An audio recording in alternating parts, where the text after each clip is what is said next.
जो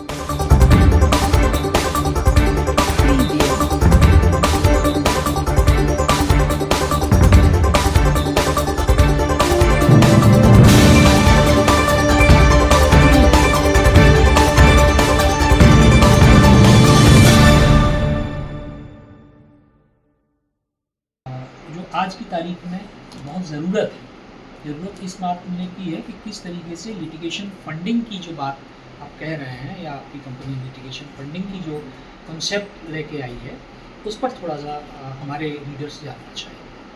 देखिए, मैं सदीनामा से बोल रहा हूँ, हमारे तकरीबन 6 लाख व्यूअर्स हैं। बहुत शानदार। आपके व्यूअर्स को सभी को हमारे मेरा नमस्कार। फाइनेंस, हिस्ट्री और कल्चर ये 3 हमारे केंद्र में हैं और आज हम बात कर रहे हैं फाइनेंस की। और आप सुने अभय चंडालिया जी से किस तरीके से लिटिगेशन फंडिंग करना है। सभी को मेरा नमस्कार।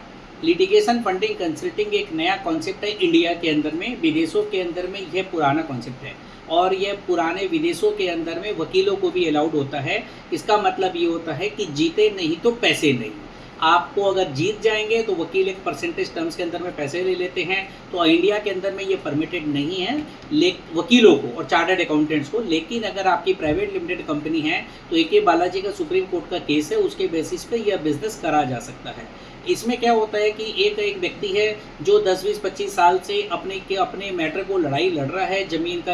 ज़मीन का हो, शेयर का डिस्प्यूट हो, पार्टनरशिप का डिस्प्यूट हो या गवर्नमेंट के पैसे लेने हो, क्या किसी भी डिपार्टमेंट से आपको पैसे लेने हो, लिटिगेशन चल रहा है, आर्बिट्रेशन चल रहा है। 10, 20, 25 साल से आप परेशान हैं। वकीलों की फीस और कोर्ट के खर्चे दे करके अपनी संपत्ति बेच करके लोगों ने कोर्ट के मैटर देखे। लेकिन आपने सुना होगा कि तारीख पे तारीख जो सनी देओल का डायलॉग है वो सच्चाई होते हुए हर व्यक्ति को नजर आता है और 20, 25, 30 साल तक जस्टिस मिल नहीं पाता। Justice delayed is justice denied. तो इसी डोमेन के अंदर में जब हमने ये एंट्री ली तो हमको ये समझ में आया कि एक व्यक्ति को कितना दर्द होता है कि उसका पैसा, उस हक का पैसा उसको नहीं मिलता है।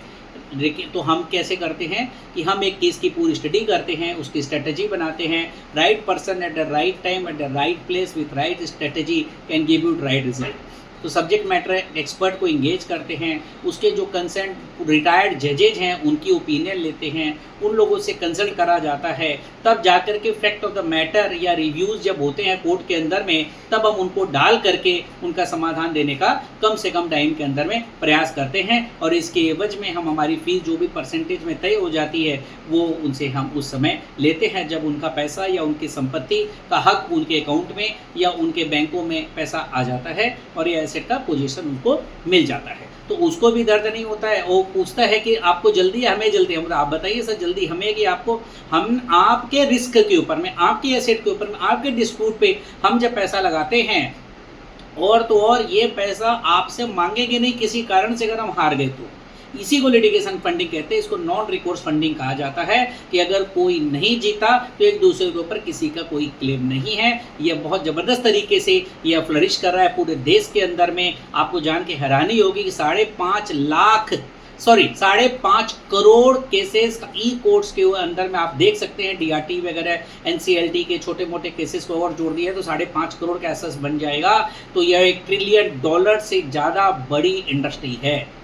$1 ट्रिलियन मतलब लगभग 85 लाख करोड़ से ज़्यादा की इंडस्ट्री या सेगमेंट इसको कहा जा सकता है। और आप उनके चेहरे पे जब हंसी देखते हैं, जब उनका डूबा हुआ, अटका हुआ निवेश का पैसा या अपना पैसा उनको मिलता है और कम से कम टाइम में, और जब उनका हिस्सा उनको मिल जाता है, हमें हमारी फीस मिल जाती है। तो ऐसे दे करके हम लोग लिटिगेशन फंडिंग कंसल्टिंग करते हैं। इसका मतलब तो कभी कभी आप लोग है ना जो काम कर रहे हैं उसमें आपका नुकसान भी होता है। हो सकता है, ये तो बिजनेस है। हम तो बिजनेस पार्टनर बन रहे हैं, उनके रिस्क में हम बिजनेस पार्टनर बन रहे हैं। धन्यवाद सर।